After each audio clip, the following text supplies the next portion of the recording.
Hi, this is Rick Stapleton from Positive Renovations. Just going to go through a list of slides that Lucy Jones sent through early or mid Friday morning. Basically, we're looking at an excellent opportunity here to renovate a block of 6 units in a great area in Sydney. This opportunity to increase the value of your investment along with corresponding rents once leases expire. This will also reduce ongoing maintenance of the building through rectification of building issues. So the process involved here is really an external renovation combined with fixing major maintenance issues identified by Prestige building inspections. And now I've read the reports based on units 1 and 6, and the external issues seem to be the same, which is good. So this doesn't require all unit holders to participate in an internal renovation. It's really the external renovations that we need all unit holders to participate in. Unit holders can then elect for the internal renovations to be done individually once tenancies expire. It's obviously more beneficial to do the internals all at once, but it doesn't have to be done that way. So what Positive Renovations is proposing to do is to rectify major maintenance issues, which we'll go through shortly, and to renovate the external of the building. Even when unit holders want to participate in an internal renovation, they can contact me and I can arrange to do so. The cost of doing so is $2,000 per unit. Now we'll just go through these maintenance issues to give you a bit of an idea if you're not sure what they are. Some of these I recommend rectifying, some of them I think are optional, are more safety issues rather than maintenance issues. The first one is no brick fence and weep holes to the base of bricks. This I think is something you'd need to rectify. It will cause issues later on in terms of allowing water and vapour to drain out of the basement wall. Not doing so can result in rising damp and or termites, so I recommend doing that. It's not a very costly thing to rectify. Spalling to underside of balconies. This is something that you definitely want to deal with. It's basically oxidization of the concrete, which is caused by carbon dioxide mixing with the alkaline in the concrete. It leads to a breakdown in the concrete over time. The building is 30-40 years old. It's in very good condition considering that, but the spalling to the underside of the balconies does need to be fixed. It results in the concrete breaking away and exposing the steel, which then rusts and causes cracks in the balcony, which can lead to major structural issues later on. So I'd definitely be recommending rectifying that. Also, roof tiles. Some of the roof tiles obviously need repair. In one of the unit inspections, it could have been unit 6, the roof had obvious water damage which had leaked through from the roof, and it did report that there was wood decay as well, which was obviously caused by cracks in the tile. So definitely recommend rectifying those. Not a costly thing to fix. Now there's 4 other things here which I think are optional. Inadequate drainage to balconies. Not a major issue, but it's probably pretty easy to fix, but it is optional, I believe. It's not going to cause any major issues. Inadequate drainage at the front of the property. Well, that's a hard one to measure. Even in the building inspection report, the building inspector said that he would need to come back when there was a lot of rain to really assess the issue of the inadequate drainage at the front of the property. So I would think that would be optional. Concrete path subsiding. I've seen some photos in there. It's basically a footpath which has subsided on one side. If anything, it's a trip hazard. Once again, I'd say it's optional. And some of these require replacement due to water damage. Well, it's been 30-40 years since they were first installed. They're not hanging off. There's no major damage to them. I think it's something that once again is optional.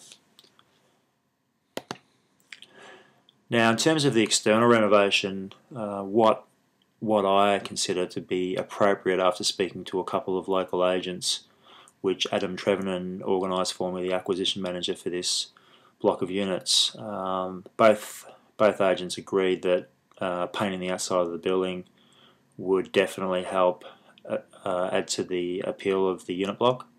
Also, a basic rendering of the balconies as well. And while we're doing that, it's worth increasing the height of the balconies. They're currently between 60 and 70 centimetres high, and the building code states 84 centimetres. So we may as well put a couple of courses of bricks on top, remove those lattice internal bricks, and replace them with normal bricks, render and paint. Basic landscaping, not a big cost, but makes a big difference. What's involved there is just installing native trees, require little watering and maintenance. Repair the garage doors. The roller doors are a bit stiff and a bit in need of some maintenance and painting, and also painting the stairwell. Freshening up the stairwell would make a big difference, and once again, not a major cost. There's been some mention that it's obvious that the fire or the ceiling's not fire rated in the upper levels. The cost of this is $3,800 per unit, as per one of the quotes we've had. I think this is an unnecessary cost. It's not a requirement by council. It typically comes up when a unit block isn't strata titled, and a condition of strata titling a unit block is that you'd need to fire rate it, and this usually involves not only doing the ceilings but also replacing the doors with fire rated doors, fire rated jambs for the doors, and also smoke alarms as well. So I think this is an optional thing and an unnecessary cost, but once again, it is up to unit owners to assess whether that's something they want to do. Now, we'll just go quickly through the two quotes we've received. One's from Bill Burwood Building Services, and one is from Qualified Building Services. The second quote is associated, I believe, with the building inspector. So he has identified the maintenance issues there and a cost to fix those maintenance issues, which I've just been through. It's interesting that both quotes did come in very similar. One was $48,000 and one was $49,000 for both internal and external. Positive Renovation believes that the two quotes provided are an example of spending too much money. Positive thinks that the total cost for the renovations internally and externally should be somewhere between 30 and 35, which is based on experience through doing several renovations in the Sydney area. This is made up of an internal of 20 to 25 and external of 10 to 15. Now we're just considering doing an external here, committing to an external renovation where if we're talking 10 to 15, we're talking $60,000 to $90,000 for an external renovation. Which is considerably less than what's being proposed by the other two quotes. And if anyone wants to elect to go forward with an internal renovation, we're looking at 20 to 25. An example of a internal and external renovation that Positive Renovation is doing right now is 2 blocks of 6 units in Crown Street, Granville. Some of you guys might have seen this project, but the total cost to do that renovation is $370,000, which is about $30,000 per unit.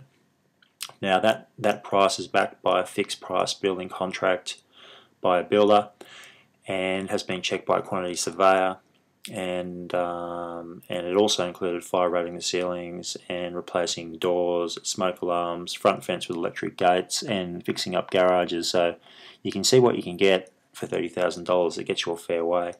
And we're not really doing anything near that. So spending $49,000 is overkill, and you don't need to spend $10,000 to $15,000 externally.